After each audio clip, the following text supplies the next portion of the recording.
Greetings and welcome to Conversation with Tony Mobley. Today is a conversation with Tony Mobley that is simulcast. That's right. We are on YouTube and LinkedIn. We would like to welcome our radio listeners in Cincinnati, Ohio, Z98.fm.com. On Conversations with Tony Mobley today, we have a returning guest, Mr. Dan Flores. Mr. Dan Flores is a returning guest from office hours, but he is new to Conversations with Tony Mobley. And this is episode 72 of Conversations with Tony Mobley. Thanks to everyone for being a part of the journey. Watch live on YouTube or my website, conversationwithTonyMobley.com. Conversation with Tony Mobley is produced by valued audio visual professionals who meet daily on Office Hours Global, hosted by Alex Lindsay. Thank you again, Z98, LinkedIn, Live, and YouTube. Conversation with Tony Mobley is about real conversations. Last week, we had a great conversation with Dr. John Idelson about the Ports Project. And if you missed that, you want to go back and check it out. I want to thank the team behind Conversation with Tony Mobley for all of their good, hard work. Again, you can watch Conversation with Tony Mobley on the website, conversationwithTonyMobley.com. And now we are going to have a conversation with my friend, Dan Flores. Welcome, Dan. Thank you so much for being here with me today on Conversations with Tony Mobley. Hey, thank you for having me in Conversations with Tony Mobley. That's the 100th time I heard you say it. I'm getting used to it. I got it. And so we're going to go with the very first question is, who is Dan Flores? So tell us about who you are. I am a simple person who grew up in the East LA, and every day walking in the neighborhood, going to school, just living your normal life, is exposed to murals and art everywhere. And I'm a big fan of history, and I like to read. So all these images that are peppered throughout the neighborhood were giving us insight into the history of the Mexican people, history of the Aztecs, mythology, and all this gods and goddesses of way back when, to the point that I was just very much interested in the arts. And then as a kid, I lived in Mexico for 5 years. So growing up, it was just a lot of amazing inspiration that I was collecting, just being a normal kid. And as I got older, I noticed that I could not stop drawing, and it was just something that just came out of me naturally. So now, as an adult, I'm still drawing. I'm still pulling inspiration from way back when as a kid, and I'm focused on creating amazing characters, creating awesome art, traditional and digital media, and having fun doing it. Because to me, art should be fun. Art should be an exploration of your creativity. And I don't want to do anything else with my life. So that's who Dan Flores is. Thank you, Dan, for sharing that with me. I appreciate it. And we're going to go to the next question. We have a lot to cover in this hour. And so I'm going to push a little bit. And so the very next question is, how did you get started in art? So you talked about it being something that came out of you as a child. How did you get started professionally with it? Well, as a child, when it was time to learn how to write, I was doing drawings instead. Instead of doing the letter A, the normal A, as people draw the letter A, I was making it kind of fancy by pretending that the letter A was part of tools in a wood shop somewhere. And so as a kid, I was just naturally feeling this kind of sense of, I want to see what I can put on this page, on this piece of paper, try things out with pencils and markers and whatever I can get a hold on. As I got older, I decided that, you know what, this is what I want to do. I didn't know how to be a professional artist. I did not know that there were schools for art. I didn't know that those were actual careers, but I did know that there's somebody out there was doing art and as their job. So as I got older, I decided that I wanted to be a full-time artist. And one of the very first things that got me started was having people around you who care. And there was this one guy, and I forgot his name already, and I'm sorry, but he was in my life just long enough to see me dedicate my free time to art. And then one day we were hanging out. We were just out in the streets because we were young. We didn't have anything to do. And he pulls up to a tattoo shop and stops. And he tells me, go in there and show them your work. And this was the first time that I had a conversation with somebody as a professional who was going to look at my artwork. So I looked at him with the look on my face, like, I don't know what you're talking about, but you know what? That's a good idea. So I walked into the tattoo shop, showed them my artwork, and that's how I got my started. They liked my work. They asked me if I wanted to learn, and I said yes, and that put me on the path. So you are self-taught? Pretty much self-taught, yes. I don't use the word self-taught, but I did not go to college. I did not go to school. I did not take art classes. I just didn't. I don't like school. There's something between me and school that it makes me feel weird about it. But the learning part is still necessary. I learn from others. I learn from other artists. I've always asked a ton of questions, and everything I'm interested in, I look for the knowledge. And so back in the day, before the internet, before YouTube, you had to find another person who knew the answers. And so, yes, I did not teach my own self, but I was looking for the knowledge so that I can learn and master those things that I thought were required to get me to a point where I could charge for my artwork. Wow. Mm-hmm. So let's go down the list of the different components of your artistic talent. So you Mm-hmm. are a graphic designer, you are a tattoo artist, you are, and just share all of the different things that you're illustrator. Right. Yeah. Yes, I have many titles, and growing up and stepping into the professional world of art, you have to choose who you are and what you create. And then through time, you get better at it. And so with me, it was tattooing. Tattooing was the very first step into a professional artist role. And it was an easy jumping off point because I was used to drawing on paper, used to drawing on with markers and pens. And then when you're drawing with pens and ink, you don't have the luxury of undoing. There was no undo, there's no eraser.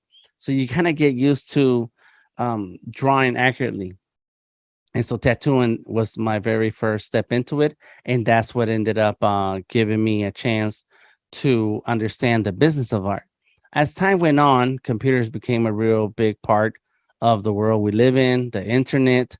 And so I stepped into graphic design. I wanted to make flyers. And as I got better at making flyers, other people asked me to do their flyers.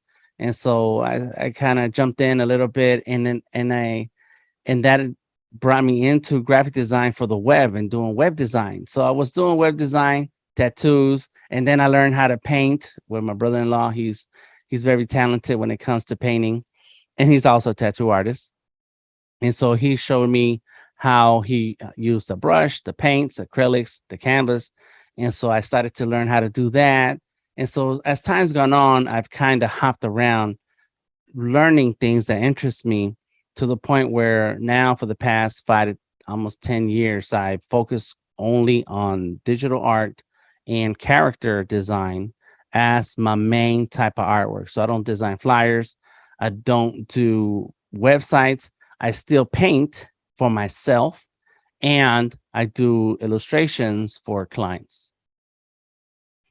What was the first computer Mm.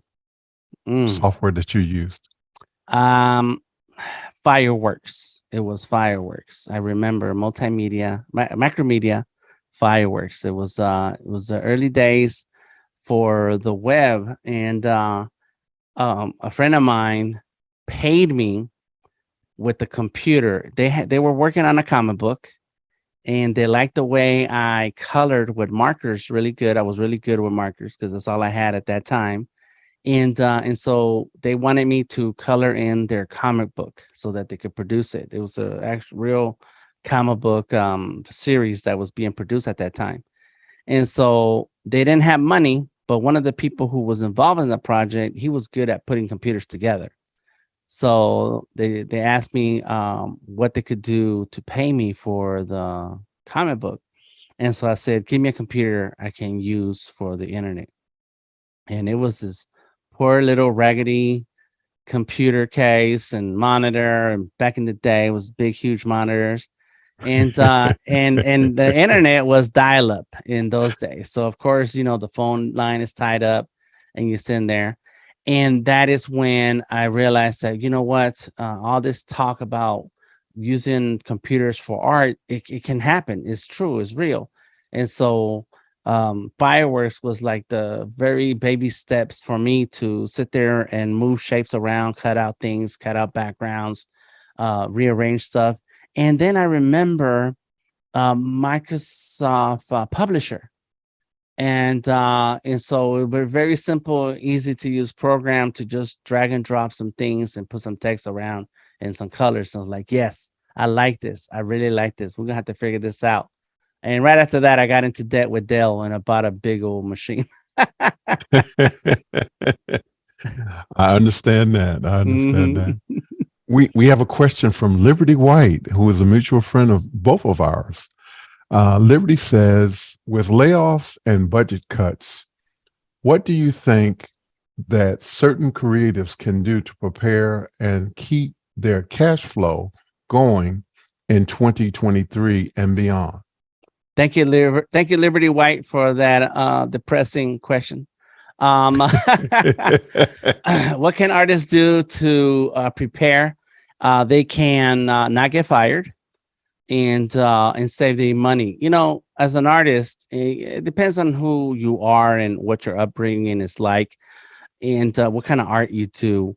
You kind of get used to doing a lot with very little.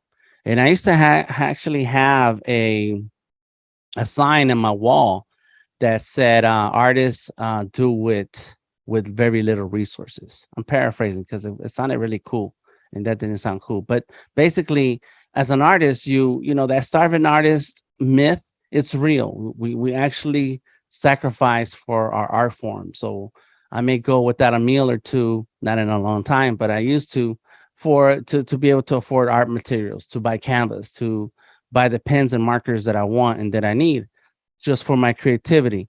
And so artists are already used to having to battle their budgets, their own personal budgets. So I think artists are going to be fine. However, when it comes to layoffs and budget cuts, my method has been to always find what's interesting in the market and what aligns to what I want to do. And as an example, a few years ago, it was actually Liberty White. Ran into her in the General Assembly here in Atlanta, and one evening, and I think that day or early that day or the day before, Facebook had opened up that live streaming option from the mobile app. So I ran into Liberty White, and she's telling me about it and what do I expect out of live streaming. And I was already doing live streams by then using other apps, and I can't remember exactly the names of some of them, but it was already possible to stream. And it was Liberty White who years before that had impressed me with some of her camera work and video equipment to get me interested into I want to try that. So in any case, here we are one evening. I just finished doing a Illustrator class at General Assembly in Atlanta, and there she is in the lobby, and we're talking, and she says, "Hey, let's do a live stream on Facebook real quick." And then I said, "Okay, cool. I'm always open to talking. I can sit here and talk for the rest of the evening. It'll be conversations with DTM eventually." And so here we are talking, starting this live stream on Facebook. And the first question she asked is, what are you going to use this live streaming option on Facebook for? And I, of course, I did not have an answer for it. I did not know what I would do with this new technology, how I can make use of it and benefit me.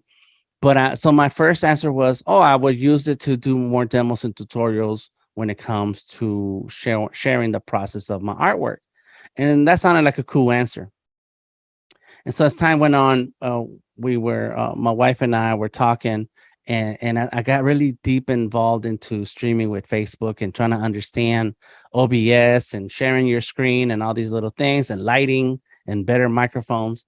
And my wife eventually said, that's all cool what you're doing, and that's nice, and I'm glad you like it, but how does that expand your business? You need to think about, how does that bring you more business, new business, or promote your work?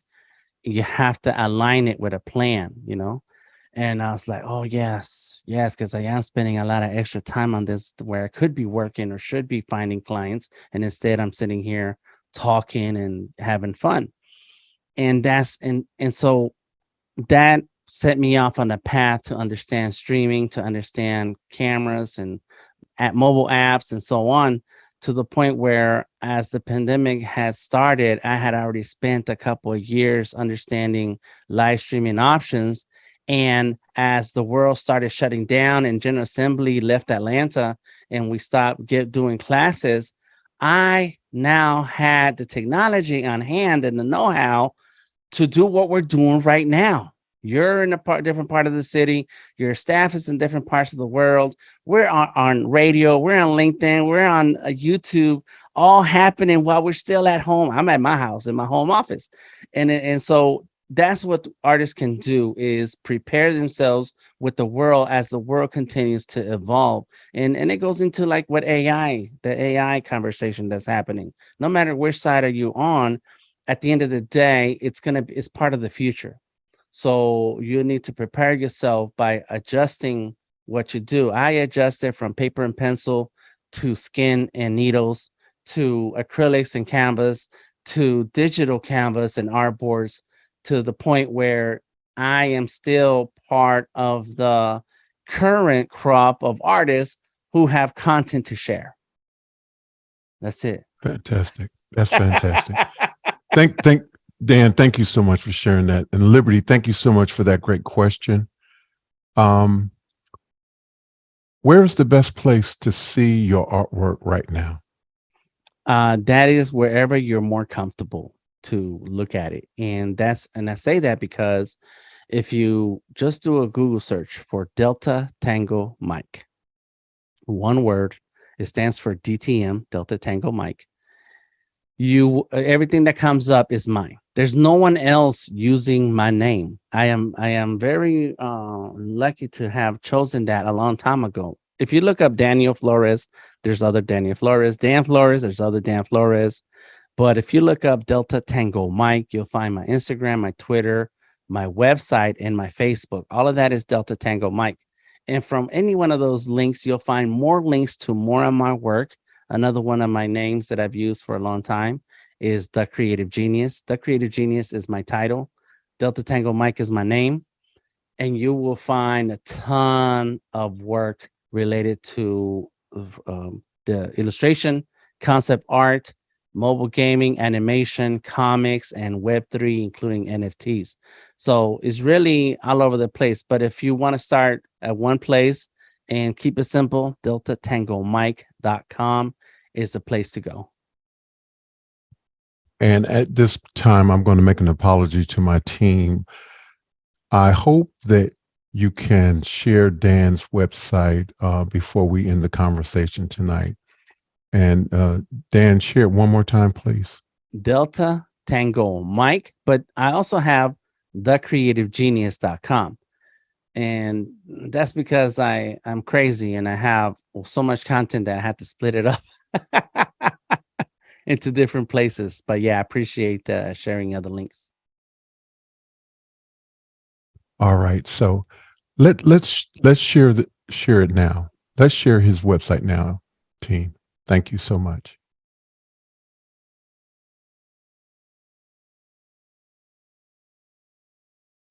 You're asking And for as the team. as they're getting ready, Dan, Mhm. share the website one more time. It's thecreativegenius.com is one of my websites, and that one is dedicated to just artwork. The Creative Genius. It's really dedicated only to digital illustration and character art. But then I have Delta Tango Mike, and that one is everything about me. So depends on what you're looking for, what you're about, what's interesting to you. You'll find thecreativegenius.com that's focused only on art. You don't have to get to know me. You just have to like my work. But then if you want to get to know me a little bit more and want to know who I am, which I'm very open to, that's one of the things that the internet has opened up the opportunities for bad actors to get in and try to scam people. Is like, no, get to know who I am, get to see what I'm about, which is one of the reasons why I like live streaming so much. And then when you get in touch with me, we're already friends. So that's where Delta Tango Mike comes in. But the website for the illustration work is The Creative Genius. Dan, I want to say thank you so much. And I want to say to our radio listening audience, I wish you could see it. It is really amazing work that he has done, and just amazing. Great, beautiful work. Thank you. Thank you. I appreciate it. Amazing. I Thank you try. so much. And the next question is going to be, Dun, dun, dun. What inspired you to share a LinkedIn live stream with your grandson doing it together? Doing art together. Yes. You know what? I there's little ones in the house. I have a grandson and a granddaughter, and they are super live. My grandson is 7. My granddaughter is 3. And my granddaughter wants to do everything my grandson does, and my grandson wants to do everything that we're doing. And they both get in the way, and they want to participate. When my grandson was smaller and he was around 3, he wanted to have a desk just like I did because I worked from home for many years already. And so he wanted a desk, he wanted a keyboard, he wanted a monitor. And so my wife bought him a little table, and I put a monitor I wasn't using and a keyboard I wasn't using on his little desk, and he would sit there and play. And so now that I'm streaming so much, they know that there are times of day or the evening where I shut my door and you cannot come a knocking. You have to leave me alone. And so my grandson a few months ago, he's like, abuelo, he calls me abuelo. I have this idea for some merch. I want to make some merch, and I want you to help me make some merch. And I was like, whoa, whoa, what are you talking about? I was like, all right. And so he's a fan of YouTube and all these YouTube channels for young kids. And so he's gotten used to the idea that, this is on demand replays that you can watch. And he keeps hearing these little keywords like subscribe, leave a thumbs up, little things like that. And so he already had this idea that of what kind of merch he wants. And so he started talking about Pokemon and Fakemons and all these things. I'm like, okay. I said, but I get paid to draw. So do you have money to pay me? And if you don't have money, then you have to pay me with something else. So we made up a deal that he had to accept, where he has to do some homework for me in my presence. And then when his homework is done, we start drawing together. And I don't know why it just occurred to me that to stream it. I said, why not? He'll sit still. He sits still. He likes to draw, and he listens to direction. Let me turn on the camera and go live and see what happens. And he was natural. Like, he's just immediately saying hello, saying hi to people. He's interested in the comments in the chat, and responding. And then somewhere in there, he says, and please make sure you subscribe. I'm like, yo, I didn't even tell him to say any of that stuff. He's just saying it, you know. He's like, we want to hear from you. What do you guys think? And he's asking questions. And I'm like, oh man, this is super cool. And he's a talker too. That's another thing. He It likes is to super talk. cool. Yes. It is super cool. And I don't know how long you've been doing it, but I know that I've been watching you guys for at least a month. Mm-hmm. And I guess you guys started when school started back or something. But Yeah. Yeah. it's an amazing conversation that you guys are having with each other, and the interaction is so positive. And he's talking to you, as if he's not concerned about the audience listening and watching, Mm-hmm. but it's like he's tuned in to being a pro at live streaming and doing his Mm-hmm. artwork, and you guys are having a conversation. He's talking about the character, how the character, he wants the character to look this way and to look Mm-hmm. that way. And then he'll ask you questions about, well, how did I make this happen? And how do I do this? And it's like, I'm like, wow, this Mm-hmm. is such a beautiful experience. And I want to say thank you so much for sharing that with us. It's on LinkedIn Live, and Mm-hmm. it's in the afternoons when I guess when he gets out of school that you guys start that. Yeah. So whenever we get a chance, he's not around all the time. And so when he bugs me enough, it's like, okay, let's do it. And he has these ideas that he wants to see on paper. So he'll do lots of drawings, bring them to me, share his ideas of what he wants. And so that's when I know it's like, okay, if we have time, let's go, let's do this live stream. And so there's no set schedule for it. But when we sit down and start drawing, he's very clear about art direction and what he wants me to do. Yeah. Yeah, see, and he's specific about the character that he's working on that particular day. That Mm-hmm. he is very clear about this character I'm doing today, and he's going to look a certain way, and he's going to Mm-hmm. do a certain thing. Mm-hmm. And so it's just an amazing thing to see. And so I want to again say thank you so much for sharing that with us. I will let him know. Yes, you're welcome. And can you tell us his first name? His I'm name just is curious. Troy. So his name is Troy. Troy, and so we call him Troy. And Okay. and so he'll say this during the stream. He'll say, "Stay on the lookout for Troy merchandise." Yes, Absolutely. Stay on the lookout for that's right. Troy merchandise. All right. Thank you so much. The next question is, you are extremely active on Discord. Mm-hmm. So can you talk about your use of Discord and then all of the different things that you're doing? Yes. So when I first came across Discord, I hated it.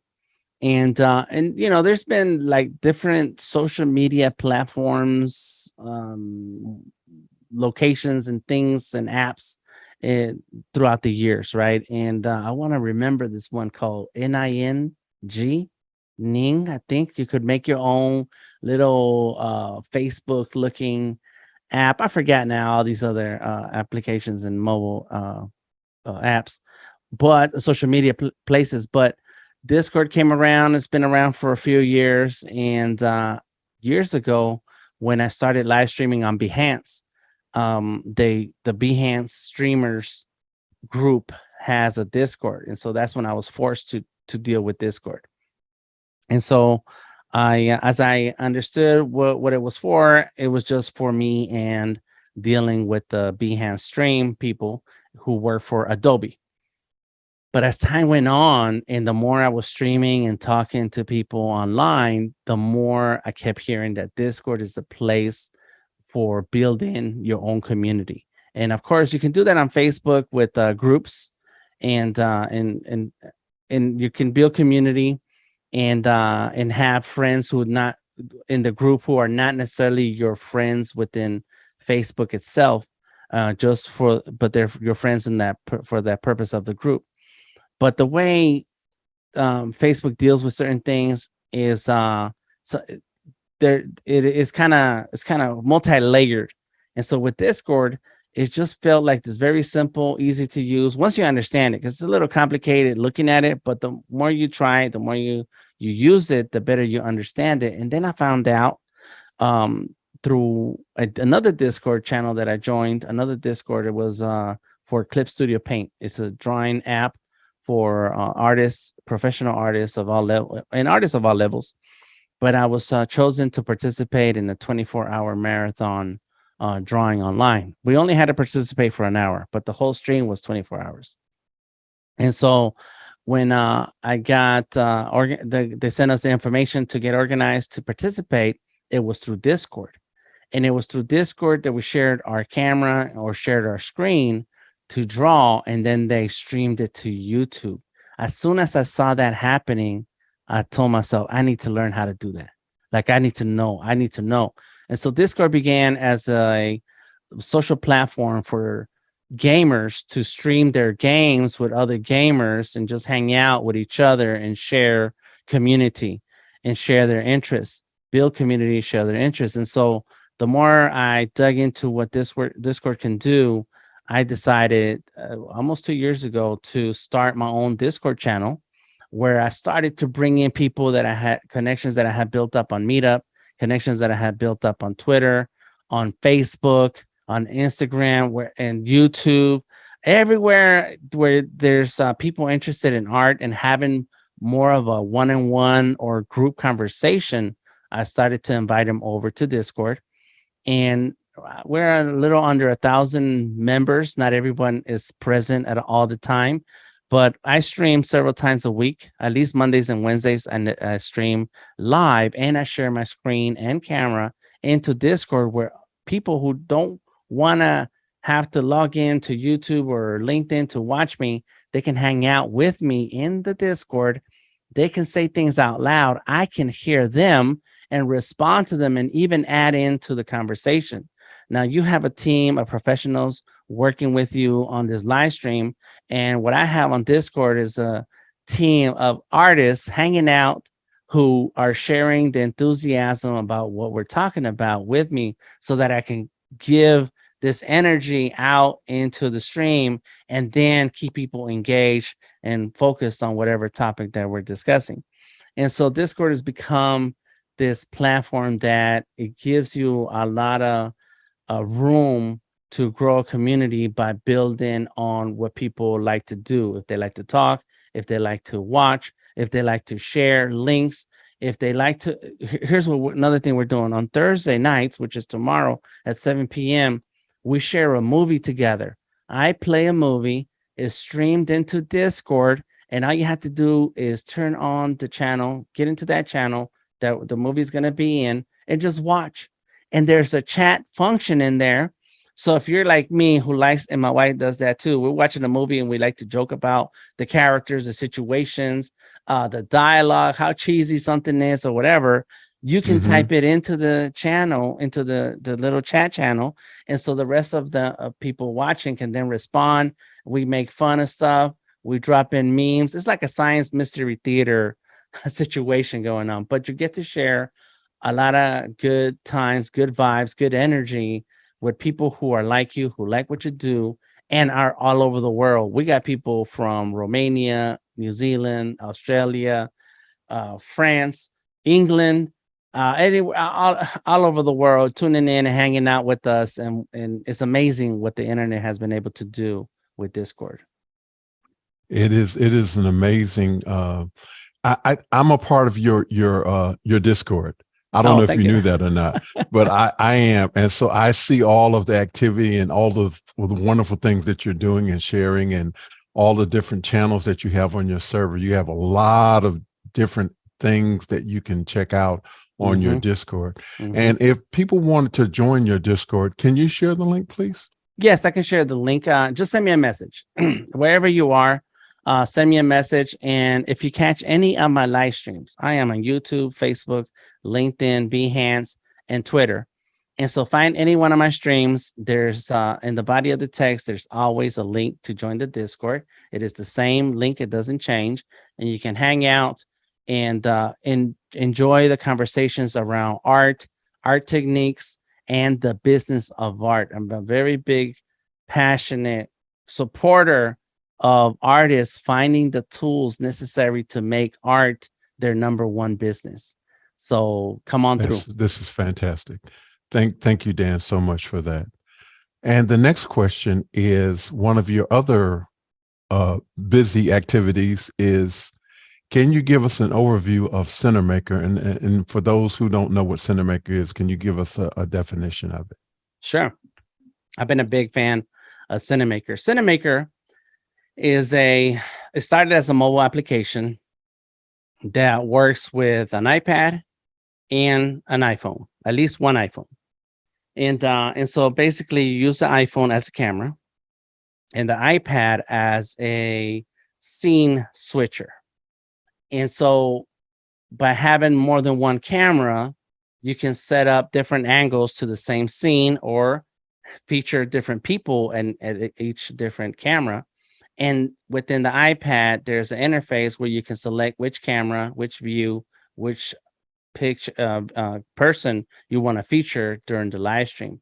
So the app Cinemaker on the iPad will stream will create a stream and send it out to YouTube, Facebook, LinkedIn, or RTMP. And the phones, as long as they're in the same Wi-Fi network as your iPad, will work as cameras. There is an extra couple of steps to make Zoom your remote camera. So you at your home, even though we're both in Atlanta, but we're in different parts of Atlanta, you can have an iPhone with Zoom on, and I will pick up that Zoom connection and bring it into Cinemaker and feature you in my streams. So Cinemaker is a streaming application. I won't say it's a platform, it's more of a application, but now it works not only on the iPad, but also on the Mac. That's fantastic. and are you still working for Cinemaker? I am not, and that's because they've been improving and working on the app and the way they want to communicate and deal with where the app is going, and so they needed for a time a person who's used to streaming to go ahead and keep on the streaming for Cinemaker. And so for a while there, that was my job, is just to come in and share what Cinemaker does, what it can do, and help train people through demos and tutorials with Cinemaker.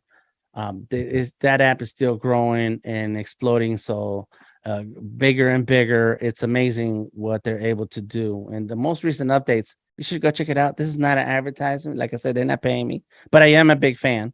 They added some templates so that we can do kind of like what we're doing here with Zoom and the stream, is that you can have picture in picture and so on. And I'm gonna tell you this last part about Cinemaker. I was very impressed the day I met them, because before Cinemaker, I was already streaming from the club. We was in a club. All right. I had artists drawing on stage. And so I was streaming with each artist. They were drawing on a Surface tablet. I was running OBS on the Surface tablet, capturing their screen, and with a webcam capturing the artist's face. And so one artist, one Surface was one stream. The other artist on the opposite side of the stage was another artist with the Surface running OBS and a webcam. And that was a second stream going to Facebook, because I was putting on this big show for Facebook for myself, but on Facebook. And then I had a third stream where I was in the back of the room with an iPad streaming to Facebook the whole scene. So I had 3 streams going on at the same time. Wow. Yeah, I was just what year was this? What year was this that you were doing this? 2016. I want to say it was 2016. Wow. That's amazing. It was crazy. I was nuts, but I was doing what I could with what I had at that time, you know. And so I was hosting these art competitions at a club called Apache Cafe. And those nights, it was a Monday night, I think, Wednesday night, I can't remember now, but it was one night a week. We were doing it every week or once a month, I forget. And the host of that night, his name is Mike Sick. So he's not there now, and the club's not even around anymore. but he would let me do whatever I wanted. So I would come early to set up these the streaming setup and tie up the Wi-Fi, and it was on Wi-Fi too, so it was terrible. Anyways, one night, these two ladies came in. They set up these stands. They put a little iPhone 5, SC or something like that. They ran wires up to the back of the room. They had their iPad, and they just sat there chilling while the show was on. They were tapping on the screen of their iPad, and I was watching this. I was like, "What is happening here? What is this?" So I made small talk with them. I told them that I was impressed with what they were doing and that I would like to know some information about it. And so they gave me their card and said, "Send us an email and we'll get you in touch with the founder." I was like, "Cool." Man, the next day, I was already sending an email off to Benjamin Nowak. So he sends me an email back, say, "Hey, let's meet." It just so happened that week, Gary Baker was in town. I had breakfast with those guys. They asked me a bunch of questions, and I'm being myself like I am now. And they're like, "Okay, let's make this deal." And so, for a year, they gave me equipment, hardware, Ethernet cable, all kinds of stuff, so I can do my own setups and stream. And all I needed was the stuff that I already had, like the iPads and a few iPhones. So I was in heaven. And ever since then, to me, as a normal person, I'm an artist who just likes to draw. I didn't go to college and I don't have art degrees, and I don't have the training some of your staff has in producing a video show or live stream. So as a normal person coming in and saying, "Here's some tools, use them," it just feels so natural, and I fell in love with it ever since. That's a fantastic story, and I'm so glad that we went down this path because that's great information. And I've played around with Cinemaker, and I've had the opportunity to actually participate in some of the classes that you were teaching on Cinemaker, and thanks to John Idelson and Gary Baker, I've had the opportunity to play with Cinemaker as well, and I agree that it is a great product, and I am looking forward to possibly using it with the house of worship that I work with. I think Nice. it's a great tool for them. Yes. And so we're going to go to the next question.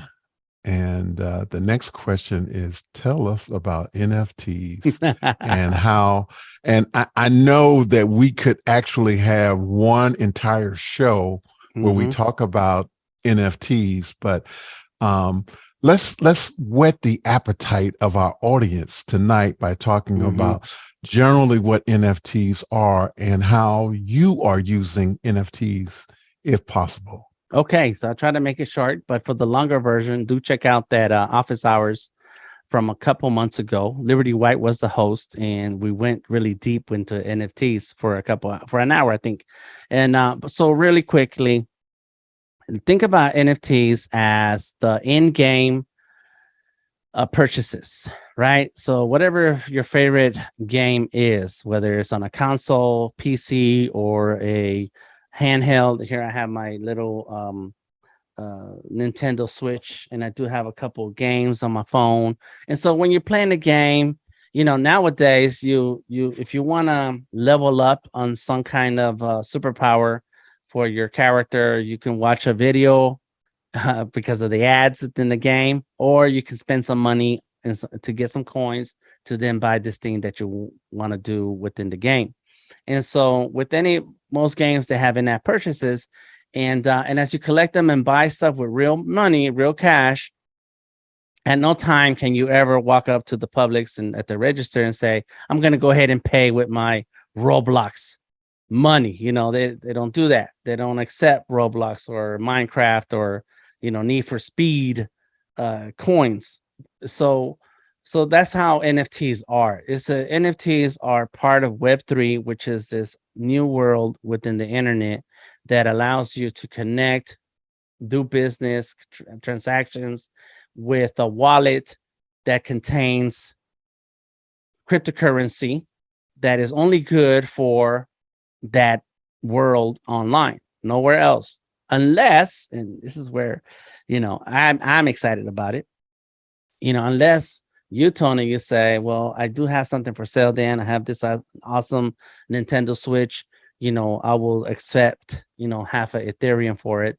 And then I send you the Ethereum through to your wallet from my wallet, and you hand me the Switch, and boom, you're happy. I'm happy because I got something and you got something in return. So it has real world applications when it comes to cryptocurrency, and NFTs is one of those products. Is one of those products that you get within the game, within the ecosystem, that if it's the person who you're talking to does not care about NFTs, never heard of it, they're not going to be impressed by your collection of NFTs. Whereas within the world on Twitter or Reddit, wherever you may hang out, in Discord, your collection will be worth something. As a matter of fact, I bought 4 NFTs today.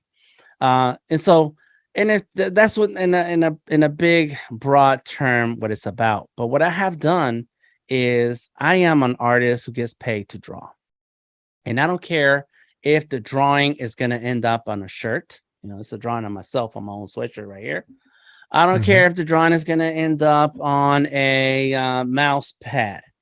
It's or this cup that I'm holding. That's a picture and drawing of myself. Wherever that you say that the art is going to go to, I say, cool, just pay me my price. You can do whatever you want with it. That is as long as you pay the price. And so NFTs to me is just another marketplace. Web3 is just another marketplace where they're selling these in-game items for in-game currency. And so a year ago, I tested the market. I was playing around with it. I know friends who are deep in it, and they're always telling me, Dan, you should do this, Dan, you should do that. But everybody is going to say that to you at any given time about something that's going on, that's trending in the world. So after a while, you kind of get tired of it. It's like, yeah, so what? But last year, I was like, you know what? I have an idea for an NFT collection. Let me draw it. I started drawing some skulls and characters and dressing them up as iconic characters from TV, movies, and comics. And people liked them. People liked them. I got involved with conversations in Clubhouse, conversations on Twitter Spaces. Of course, I am a talker. So if you ask me about my work, I got a long story to tell you. And people started buying my NFTs. But it's not that. So there's a couple of things when it comes to the business of art that we have to pay attention to, especially as artists, is that people are not necessarily buying your copy of Mickey Mouse. Just because you can draw Mickey Mouse as well as any Disney professional artist can, doesn't mean that you're special. It just means that now there's someone who's maybe interested in what you can draw. It's like, oh, you can draw Mickey Mouse. That's cool. Can you draw Minnie Mouse and Mickey Mouse hanging out so I can give that to my kid? And my answer is like, yes, if you pay my price, I don't care what you do with it. Give it to your kid if you want to, but just pay my price. And that's the world of the business of art. So NFTs, cryptocurrency, or anything else is your choice to enter the market. However, you have to treat it like a business. You have to treat it like I'm a professional. You guys are going to have fun in this Web3 world with the artwork, trade it like Pokemon cards. Like my grandson, who's 7 years old, knows about every Pokemon that exists and how they evolve and how this card matters more than that card. So do people in the NFT space, and they have an idea of what one NFT is worth more over another NFT and cryptocurrency and so on. And so I treat it as a business. It's been very good to me. I've earned a lot, not just in selling the NFTs, but in selling my work for projects that become NFTs.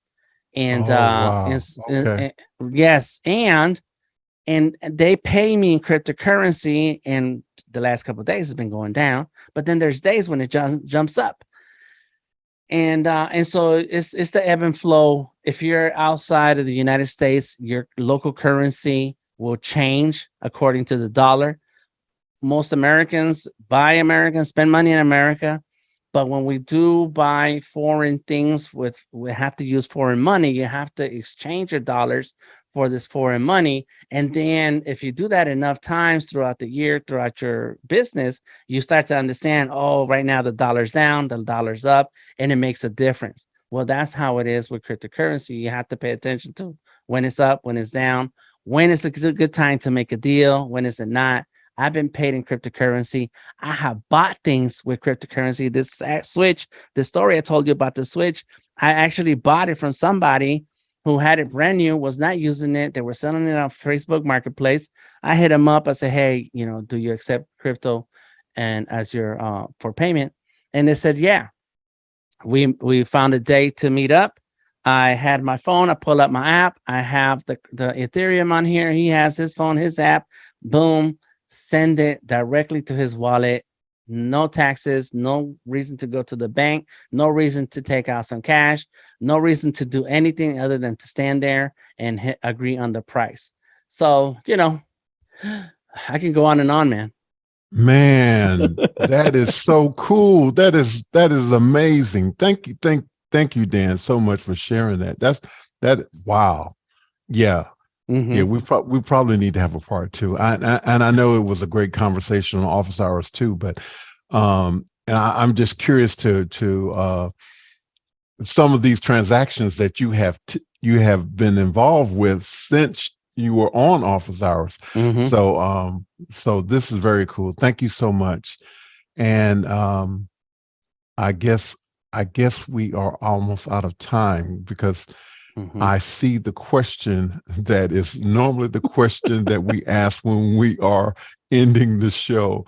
So I want to before I read that question, I just want to say to those who are listening on the radio, if you have a chance, please go to Dan's website. And Dan, share it one more time, please.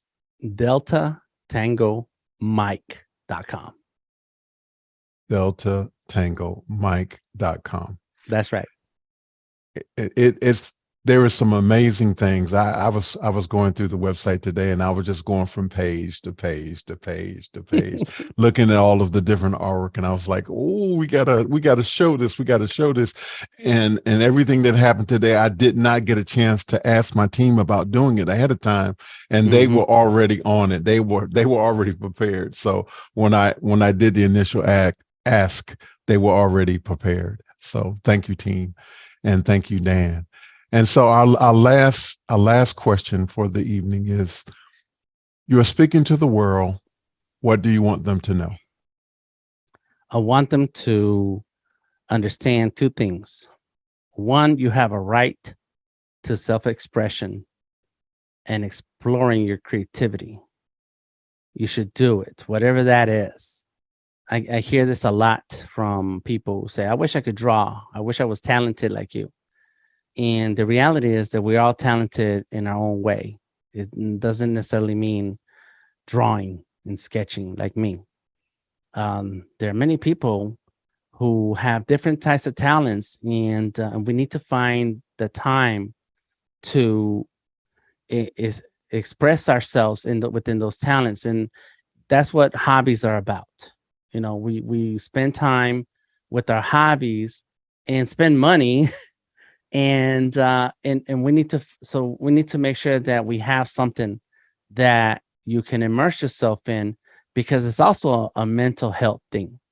We're very stressed out in this stressed out world with responsibilities, depending who you are, your age, and your level of responsibilities.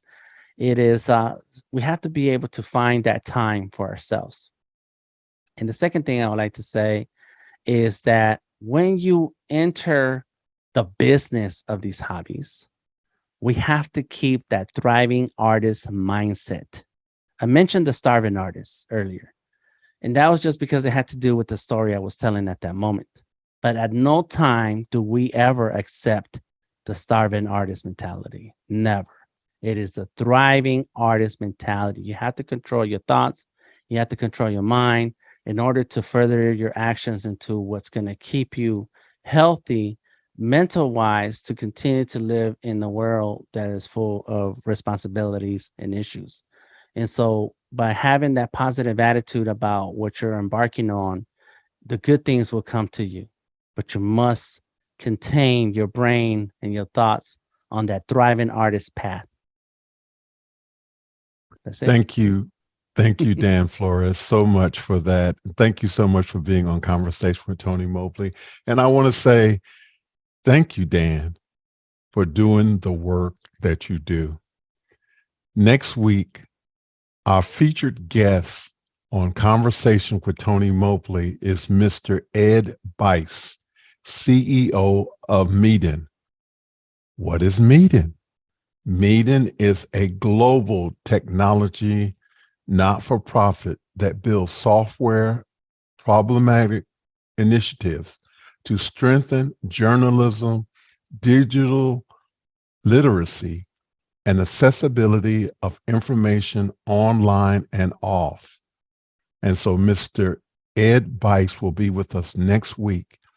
Get ready, get your questions ready. This is going to be an important conversation that you don't want to miss. Thank you all so much for participating in Conversations with Tony Mobley. And we're going to say, be well and good night. Take care. God bless.